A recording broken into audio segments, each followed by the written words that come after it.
Welcome friends, बहुत बहुत स्वागत है आपका आपके अपने चैनल हमारी ट्रिक पे। देखिए, आज का सब्जेक्ट है हमारा कंप्यूटर और कंप्यूटर से रिलेटेड इस वीडियो में 50 मल्टीपल चॉइस क्वेश्चंस डिस्कस करेंगे। समय की बात करें तो करीब 15 मिनट के आसपास समय लगेगा, जिसमें मैं आपके 50 प्रश्न जो कि अच्छे लेवल के हैं, इम्पोर्टेंट प्रश्न हैं, आपके मैं करवा दूंगा। तो बने रहिएगा वीडियो में अंत तक। देख लेते हैं पहला प्रश्न। पहला प्रश्न है, कंप्यूटर किस भाषा का इस्तेमाल प्रोसेसिंग के लिए करता है। प्रश्न एक बार फिर से पढ़िए। कंप्यूटर किस भाषा का इस्तेमाल प्रोसेसिंग के लिए करता है। किलोबाइट, बाइनरी प्रोसेसिंग या इनमें से कोई नहीं। तो देखिए, आपको अगर कोई प्रश्न का आंसर पहले से पता है तो आप कमेंट कर सकते हैं। साथ ही साथ अगर आप कमेंट नहीं करना चाहते हैं तो आप अपने मन में कैलकुलेशन कर सकते हैं, अपने दिमाग में कैलकुलेशन रखिएगा। जो मैं राइट आंसर बताऊंगा उससे अपना आंसर मैच करते हुए चलिएगा। फिर आप स्वयं देखिएगा कि आपने जो है 50 प्रश्नों में कितने प्रश्न सही किए। फटाफट मैं कराने जा रहा हूँ, राइट आंसर बताता हूँ मैं।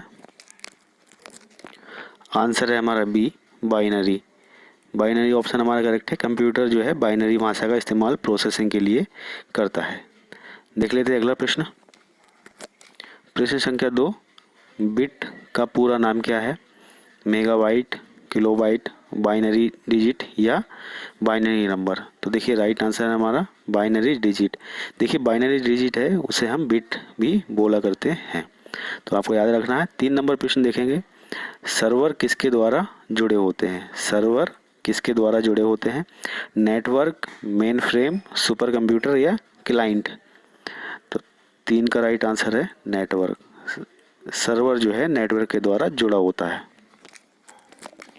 प्रश्न संख्या 4, किसी सार्वजनिक स्थल पर किसी सूचना को प्रदर्शित करने के लिए इनमें से किसका इस्तेमाल किया जाता है। देखिए, मॉनिटर, टच स्क्रीन, प्रोजेक्टर, इनमें से कोई नहीं। तो 4 ऑप्शन थे, मॉनिटर, टच स्क्रीन, क्रायोक्स, प्रोजेक्टर या इनमें से कोई नहीं। तो देखिए, कोई भी अगर सार्वजनिक जगह है वहाँ पे सूचना को प्रदर्शित करने के लिए आपका टच स्क्रीन, क्रायोक का प्रयोग किया जाता है। देखते हैं अगले प्रश्न को। MP3 क्या है। MP3 क्या है। 4 ऑप्शन यहाँ पे दिए गए हैं। एक माउस है, प्रिंटर है, साउंड फॉर्मेट है, इनमें से कोई नहीं। तो देखिए, काफ़ी इजी प्रश्न है। साउंड फॉर्मेट है। MP3 जो है एक साउंड फॉर्मेट होता है। देखते हैं अगला प्रश्न। टच पैड किस पर आधारित होता है। देखिए, जो टच पैड होता है मोबाइल स्क्रीन का या आपके लैपटॉप स्क्रीन टच स्क्रीन है या आपकी टीवी टच स्क्रीन है, तो वो किस पे आधारित है। प्रकाश, दाब, उंगलियों के ताप पे या इनमें से कोई नहीं। तो देखिए, राइट आंसर है 6 नंबर प्रश्न का, उंगलियों के ताप पे। सी ऑप्शन सही है। उंगलियों के ताप पे जो है टच पैड आधारित रहता है। देखते हैं अगला प्रश्न। कोल्ड बूटिंग के लिए किस डिस्क का इस्तेमाल किया जाता है। Setup disk, system disk, program disk या इनमें से कोई नहीं। तो राइट आंसर है सिस्टम डिस्क। कोल्ड बूटिंग के लिए सिस्टम डिस्क का इस्तेमाल किया जाता है। इनमें से कौन सा डिवाइस लैपटॉप में उपस्थित नहीं होता है। तो कौन सा जो है डिवाइस है वो लैपटॉप में उपस्थित नहीं होता है। Mouse, track ball, touch pad या पॉइंटिंग स्ट्रिक। तो ये 4 ऑप्शन है। राइट आंसर है आपका ट्रैक बॉल। देखिए, ट्रैक बॉल जो है वो आपका लैपटॉप में प्रेजेंट नहीं होता है और बाकी ये तीनों चीज़ें होती हैं। वह डिवाइस जो प्रोग्राम और डाई के बीच अंतर कर सकता है। इनपुट डिवाइस, आउटपुट डिवाइस या मेमोरी या माइक्रो प्रोसेसर। ये 4 ऑप्शन है। 9 का डी ऑप्शन सही है, माइक्रो प्रोसेसर। तो देखिए प्रश्न, वह डिवाइस जो प्रोग्राम और डेटा, यहाँ पे डेटा लिखा हुआ है, डेटा के बीच अंतर कर सकता है, तो वो है माइक्रो प्रोसेसर। प्रश्न संख्या 10, साधारणतया उपयोग में लाया जाने वाला पॉइंटिंग डिवाइस कौन सा है। Track ball, touch pad, touch screen या माउस। राइट आंसर है आपका माउस। माउस जो है पॉइंटिंग डिवाइस के रूप में इस्तेमाल किया जाता है। कोई भी अगर सेलेक्ट करना है या कहीं भी कर्सर ले जाना है तो आपको माउस को इस्तेमाल करना पड़ेगा।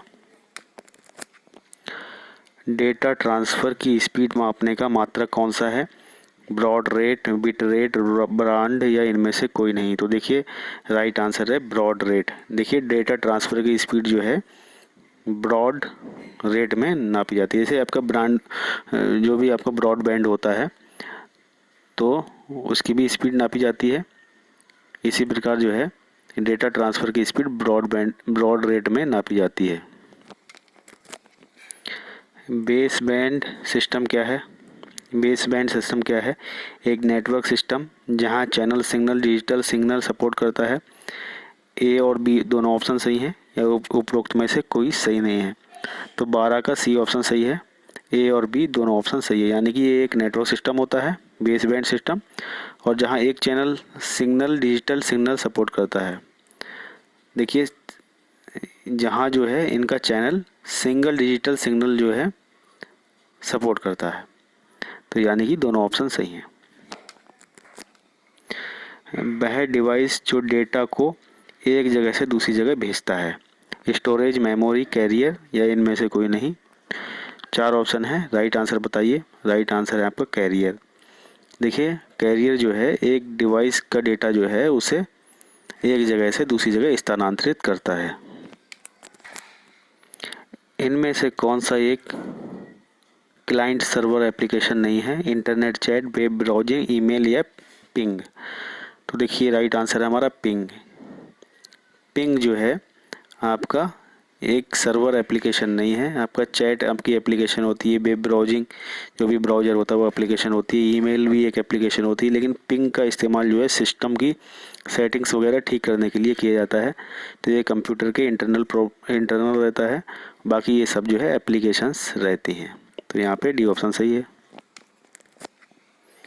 इनमें से कौन सी प्रोटोकॉल फिजिकल एड्रेस को इंटरनेट एड्रेस में बदलती है?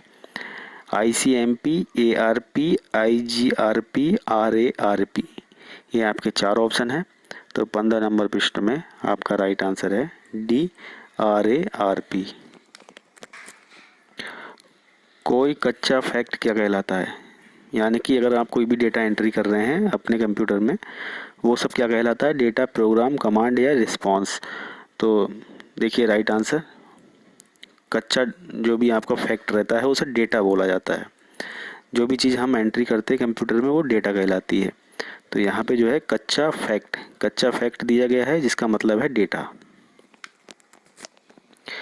देखिए किसी डिस्ट्रीब्यूटेड डेटाबेस का क्या नुकसान होता है? किसी डिस्ट्रीब्यूटेड डेटाबेस का क्या नुकसान होता है?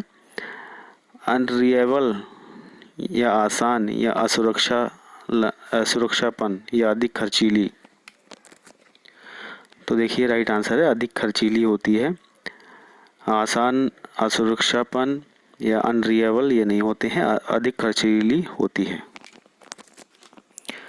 देखिए इनमें से किसे छोड़कर सभी किसी डेटाबेस इन्वायरमेंट में कहीं ना कहीं उपस्थित होते हैं? जैसे कि यूजर, सबप्रेंट फाइल, डेटाबेस या डेटाबेस एडमिन? ये आपके 4 ऑप्शन है।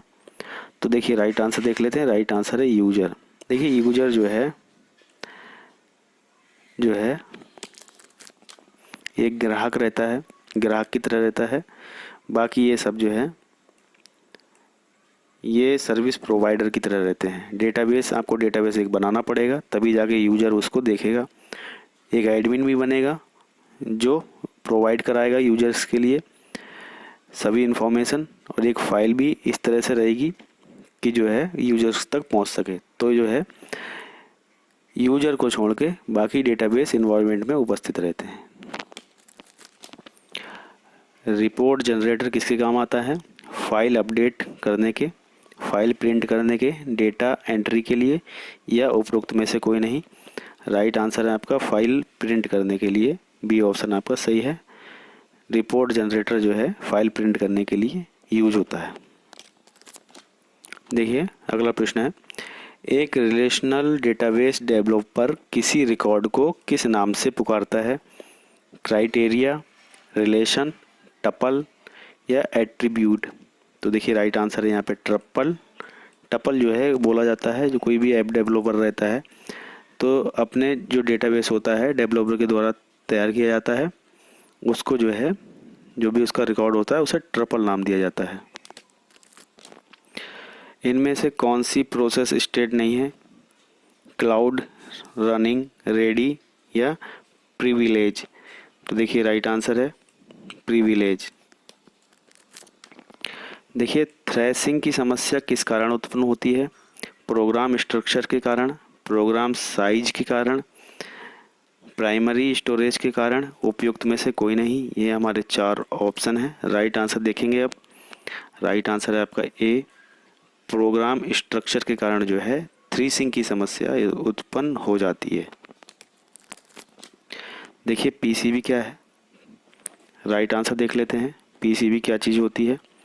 राइट आंसर है बी, प्रोसेस कंट्रोल ब्लॉक। आपको याद रखना है, प्रोसेस कंट्रोल ब्लॉक होता है पीसीबी। क्रिटिकल रीजनिंग क्या है? राइट आंसर देख लेते हैं। ए ऑप्शन सही है, एक कोड जहां पर एक टाइम पर केवल एक प्रोसेसर रन करता है। शेल क्या होता है? हार्डवेयर, एक hardware component, command interface, compiler का एक भाग, सीपीयू शेड्यूलिंग टूल।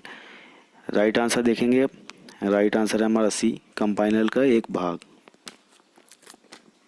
इनमें से किसका इस्तेमाल किसी फंक्शन को प्रदर्शित करने के लिए नहीं किया जाता है? तो राइट आंसर है फंक्शन का रिटर्न टाइप जो है, डी ऑप्शन हमारा यहाँ पे करेक्ट है। इसका इस्तेमाल फंक्शन को प्रदर्शित करने के लिए नहीं किया जाता है। पॉइंटर किसका प्रकार है? Integer data type, character data type, unsolved integer data type, उपयुक्त में से कोई नहीं। तो राइट आंसर है उपरोक्त में से कोई नहीं। पॉइंटर जो है इनमें से कोई नहीं है। पॉइंटर जो है डेटा टाइप करने के लिए नहीं, डेटा को सेलेक्ट करने के लिए और डेटा तक पहुंच बनाने के लिए यूज होता है। फ्लोट पॉइंटिंग को प्रदर्शित करने के लिए सही तरीका कौन सा है? तो देखिए राइट आंसर है बी ऑप्शन सही है। ये जो है लैंग्वेज फ्लोट पॉइंटर के लिए प्रदर्शित करने के लिए सही तरीका है। ये फार्मूला लगाएंगे तो सही से प्रदर्शित होगा। देखिए सी लैंग्वेज की यानी कि सी भाषा में लॉजिकल एंड को प्रदर्शित किया जाता है। किसके द्वारा प्रदर्शित करेंगे आप? ये 4 ऑप्शन है। देखिए राइट आंसर है आपका डी। यहाँ पे अगर 2 बार एंड टाइप कर देंगे तो सी लैंग्वेज का ये कमांड है, अगर 2 बार एंड टाइप करेंगे तो लॉजिकल एंड टाइप हो जाएगा। 2 बार इस टाइप में एंड टाइप करेंगे तो इस टाइप में एंड आपका बन के आ जाएगा। ये सी लैंग्वेज का कमांड होता है। देखिए सी भाषा में कितने प्रकार के लूप होते हैं? राइट आंसर है बी, 3 प्रकार के लूप होते हैं। देखिए HTML में अगर ये फार्मूला लगाएंगे तो इनमें से क्या बनेगा? तो राइट आंसर है हमारा डी, एट्रीब्यूट जो है ये बन जाएगा।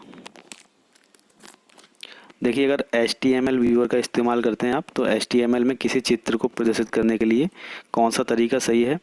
अगर आप HTML व्यूअर का इस्तेमाल कर रहे हैं उसमें कौन सा जो है आप कोड लगाएंगे जो आपकी पिक्चर डिस्प्ले हो जाए? तो देखिए राइट आंसर है आपका बी। अगर आप इस तरह से टाइप करेंगे तो आपकी पिक्चर जो है व्यू करेगी। देखिए इनमें से कौन वेब स्टैंडर्ड बनाता है? Mozilla, Microsoft, world wide web consortium या इनमें से कोई नहीं। तो देखिए राइट आंसर है आपका सी, वर्ल्ड वाइड वेब कंसोर्टियम जो है आपका वेब स्टैंडर्ड बनाता है।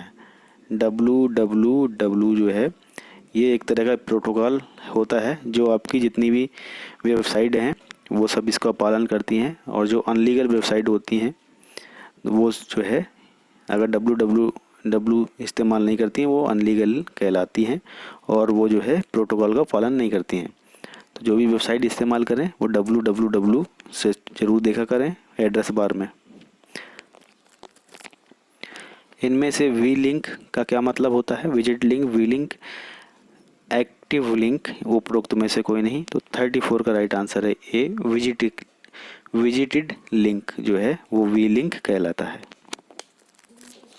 किसी टेक्स्ट को बोल्ड में लिखने के लिए कौन सा टैग इस्तेमाल किया जाता है? तो देखिए 35 का राइट आंसर है हमारा बी। आपका इस तरह से अगर आप लिखेंगे तो आपका सी लैंग्वेज में बोल्ड हो जाएगा। देखिए माइक्रोसॉफ्ट एक्सेस टेबल में कॉलम को क्या कहते हैं? अगर आपने माइक्रोसॉफ्ट वर्ड एक्सेल और आपने पावर पॉइंट यूज करे होंगे, तो आपको उसमें टेबल के रो और कॉलम बनाने आते होंगे। लेकिन माइक्रोसॉफ्ट एक्सेस जो है बहुत कम लोग इस्तेमाल करते हैं, इसलिए यहाँ पे प्रश्न जो है एग्जाम्स में अधिकतर पूछ लेते हैं कि वहाँ से इस कॉलम को क्या कहेंगे, रो को क्या कहेंगे, या और कोई भी चीज़ पूछ लेते हैं। फिलहाल में एक क्वेश्चन है माइक्रोसॉफ्ट एक्सेस टेबल में कॉलम को क्या कहते हैं, रो, रिकॉर्ड, फील्ड या कॉलम। तो 36 नंबर प्रश्न में राइट आंसर है फील्ड। देखिए कोई भी जो है अगर हम डेटा सेलेक्ट करते हैं तो वो जो है फील्ड कहलाती है। रो हो या कॉलम हो, सो भी फील्ड आपकी कहलाएगी। अगर आप इसे सेलेक्ट करेंगे तो ये आपकी फील्ड बोली जाएगी। देखिए इनमें से कौन सा डेटाबेस ऑब्जेक्ट डेटा को अपने पास रखता है, फॉर्म, रिपोर्ट, क्वेरी या टेबल। तो 37 नंबर प्रश्न आपका डी ऑप्शन सही है, टेबल। टेबल जो है डेटा को अपने पास रखता है। देखिए MS एक्सेस का फाइल एक्सटेंशन क्या होता है, EXEDOC, EXE या MDB। तो देखिए राइट आंसर है हमारा 38 का डी।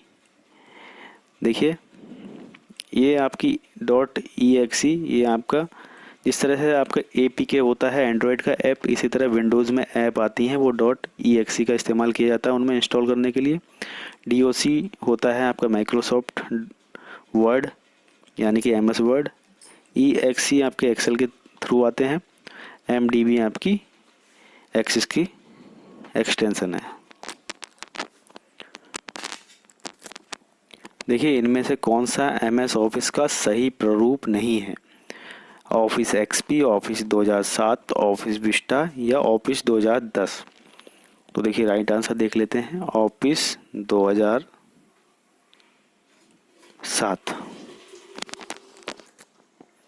किसी फॉर्मूले में इस्तेमाल की गई वैल्यू जो कि बदलती नहीं है क्या कहलाती है, सेल एड्रेस, कांस्टेंट, फंक्शन या रेंज।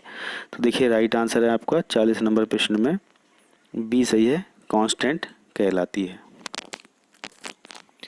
C++ में ओवरलोडेड फंक्शन क्या होता है, राइट आंसर है आपका ए, एक ही नाम के फंक्शन का समूह जो है ओवरलोडेड फंक्शन के अंतर्गत आते हैं, ओवरलोडेड फंक्शन कहलाते हैं। ऑपरेटर ओवरलोडेड क्या है, 42 नंबर प्रश्न है। C++ किसी ऑब्जेक्ट के साथ कार्य करता है, पहले से उपस्थित C++ ऑपरेटर को एक नई परिभाषा देना, एक नया C++ ऑपरेटर बनाना, या A और B ऑप्शन दोनों सही हैं। तो देखिए 42 नंबर प्रश्न में डी ऑप्शन सही है, A और B दोनों सही हैं, यानी कि ये दोनों जो हैं कथन सही हैं। किसी डिस्ट्रक्टर में कितने आर्गुमेंट होते हैं, 1, 2, 4 या इनमें से कोई नहीं। तो देखिए राइट आंसर है इनमें से कोई नहीं। कंस्ट्रक्टर किस लिए इस्तेमाल किए जाते हैं, कंस्ट्रक्टर किस लिए इस्तेमाल किए जाते हैं, 44 नंबर प्रश्न है। राइट आंसर देख लेते हैं, ऑब्जेक्ट इनिशियलाइजेशन के लिए, डेटा मेंबर कंस्ट्रक्ट के लिए, ए और बी दोनों या उपरोक्त में से कोई नहीं। सी ऑप्शन सही है, यानी कि ए और बी दोनों ऑप्शन सही हैं, यानी कि ये दोनों कथन हमारे सही हैं। देखिए C++ में वाई डिफ़ॉल्ट फील्ड किसी क्लास में क्या होता है। अगर देखिए कोई भी डिफ़ॉल्ट फील्ड होती है किसी क्लास में, उसको क्या बोला जाता है, प्रोटेक्टेड, पब्लिक, प्राइवेट या इनमें से कोई नहीं। तो 45 नंबर प्रश्न का सी ऑप्शन सही है, प्राइवेट फील्ड कहलाती है। वो जो भी प्रोटेक्टेड रहती है फील्ड डिफ़ॉल्ट, उसे जो है प्राइवेट फील्ड बोला जाता है। देखिए एक बाइनरी ट्री जिसमें हर एक नोड के 0 और 2 चाइल्ड हो क्या कहलाएंगे, राइट आंसर देख लेते हैं, कंप्लीट बाइनरी ट्री कहलाएगी। देखिए 2 आयामी यानी कि 2 डिमेंस्ट्रियल एरे इनमें से क्या कहलाते हैं, टेबल एरे, मैट्रिक एरे, दोनों ऑप्शन ए और बी सही हैं या इनमें से कोई नहीं। तो 47 नंबर प्रश्न का सी ऑप्शन सही है, यानी कि टेबल एरे और मैट्रिक एरे ये दोनों आयाम कहलाते हैं। देखिए इनमें से कौन सा डेटा स्ट्रक्चर नॉन होमोजीनियस अवयव को स्टोर करता है, तो 48 नंबर प्रश्न में बी ऑप्शन सही है, रिकॉर्ड। देखिए इनमें से कौन डेटा स्ट्रक्चर नॉन हेमोजीनियस अवयव को स्टोर नहीं करता है। इस प्रश्न में पूछा गया स्टोर नहीं करता है, तो हमारा बी ऑप्शन सही है, एरे। वीडियो का अंतिम प्रश्न और 50 नंबर प्रश्न। जब कोई डेटा या अवयव किसी डेटा स्ट्रक्चर में डाला जाता है और उसमें से उसे रखने के लिए जगह यानी स्पेस ना हो, तो इस अवस्था को क्या कहते हैं? अंडरफ्लो, ओवरफ्लो, हाउसफुल या सैचुरेटेड। तो देखिए 50 नंबर प्रश्न में राइट आंसर है बी, ओवरफ्लो। देखिए कोई भी डेटा डाला जाता है, अगर उसमें जगह नहीं है तो उसका मतलब ये हुआ कि वो डेटा ओवरफ्लो हो रहा है। तो यहाँ पे 50 प्रश्न आपके कंप्लीट हुए आज के वीडियो में। उम्मीद है आपने पूरे वीडियो ध्यानपूर्वक देखा होगा और आपने जो है हल करने का प्रयास किया होगा। बहुत ही ज़्यादा वीडियो अपलोड करता हूँ मैं, मॉक टेस्ट से रिलेटेड छोटे और बड़े हर प्रकार के वीडियो अपलोड करता हूँ मैं। तो अगर आप हमसे जुड़ना चाहते हैं तो चैनल को सब्सक्राइब जरूर करें। वीडियो अच्छा लगा हो तो लाइक करें, वीडियो बेकार लगा हो तो डिसलाइक करें। आपकी ओर से एक्टिविटी ज़रूर आनी चाहिए। और आप हमसे जुड़ना चाहते हैं तो चैनल को सब्सक्राइब कर सकते हैं, मित्रों के साथ शेयर कर सकते हैं। मैं हमेशा एक चीज़ बोलता हूँ, समय का सदा सदुपयोग करें। बहुत बहुत धन्यवाद आपका।